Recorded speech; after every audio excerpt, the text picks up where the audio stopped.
Meanwhile, Missouri Governor Mike Parson extended the state's social distancing order. It was set to expire April 6th. He did not specify how long that extension will last, but that, of course, is the order that includes a ban on gatherings of 10 or more people. And new tonight, more than 256 million Americans are under a stay-at-home order. That's about 78% of the U.S. population. You can see here, Missouri is surrounded by states under the order, but it is far from the only one without one. News 4's Alexis Zotos is live this evening from Barnes Jewish Hospital in the Central West End. And Alexis, you questioned the governor today about his decision not to put a stay-at-home order in place.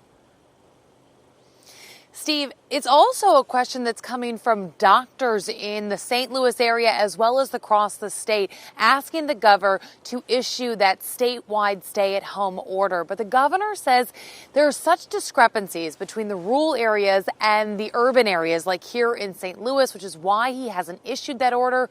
Right now, about half of the state's cases are coming right around the St. Louis region. Membership feels that the time to do that was a week ago. It was almost 900 cases ago now. Jeff Howell represents thousands of doctors and surgeons in the Missouri State Medical Association. 7 days ago, they sent this letter to Governor Mike Parson asking for him to issue a statewide stay-at-home order in an effort to curb the spread of the coronavirus.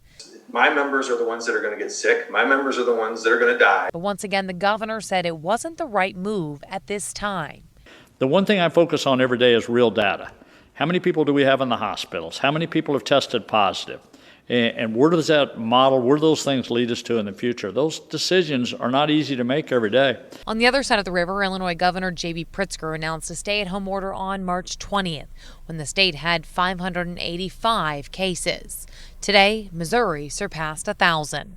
News 4 continues to push for the answers to our viewers' questions. We must submit questions via email for the governor's virtual press conference, and only some get answered. This one is from Alexis from KMOV4. It's kind of a two-part question, but is the state tracking numbers of recovered patients?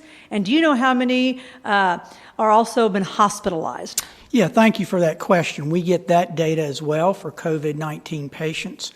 It reflects our national trends, which, as you know, of 100 patients, about 81 will have mild disease and will not go in the hospital. After that 81, you'll have about 10 to 12, which is reflected in Missouri, who may need some hospitalization. And then we have about 6 to 8 out of that 100 who will end up on ventilators and ICU. So he didn't actually provide us an answer on how many people might have recovered, but the city of St. Louis and St. Louis County say they do have patients here that have recovered. They are working on getting us those numbers to pass along to you. And Steve, the other big question we heard was, could the state shut down the state parks after so many people saw very crowded parks this weekend? That's something the governor says he's considering. Steve, back to you.